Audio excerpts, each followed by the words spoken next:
ജില്ലാ പോലീസ് അസോസിയേഷനും ആസ്റ്റർ മിംസ് ഹോസ്പിറ്റലുമായി സഹകരിച്ച് ജില്ലയിലെ പോലീസ് ഉദ്യോഗസ്ഥർക്ക് പ്രഥമ ശുശ്രൂഷ പരിശീലനം സംഘടിപ്പിച്ചു. റൂറൽ ജില്ലാ പോലീസ് മേധാവി അനൂജ് പരിവാൾ IPS ഉദ്ഘാടനം ചെയ്തു.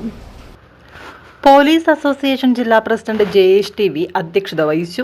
Additional SP MP Vinod Taliparamba, DYSP Pradeepan Kannipoyil, Kannur Aster MIMS liaison officer Naseer Ahammed, Kerala police officers association Kannur rural ജില്ലാ president NV Rameshan, Kerala police association Kannur rural ജില്ലാ സെക്രട്ടറി K പ്രിയേഷ്, ജില്ലാ കമ്മിറ്റി അംഗം C പ്രിയേഷ് എന്നിവർ സംസാരിച്ചു. Kannur Aster MIMS hospital emergency വിഭാഗം മേധാവി ഡോക്ടർ ജിനേഷ്, എമർജൻസി വിഭാഗം സ്പെഷ്യലിസ്റ്റ് ഡോക്ടർ ഫാരിസ് മുഹമ്മദ് എന്നിവർ പരിശീലനത്തിന് നേതൃത്വം നൽകി. 150ഓളം സേനാംഗങ്ങൾ പരിശീലനം നേടി. ഞാൻ നേരത്തെ പറഞ്ഞ സ്നേക്ക് ബൈറ്റ് മാറ്റി അൺനോൺ ബൈറ്റ് ആക്കുന്നുണ്ട്.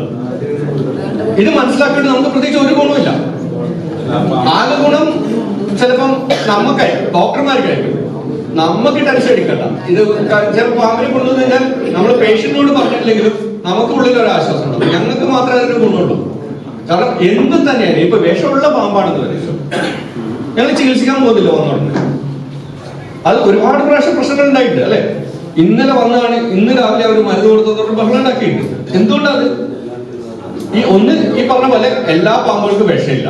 ഇനി വിഷമുള്ള പാമ്പാണെങ്കിൽ തന്നെ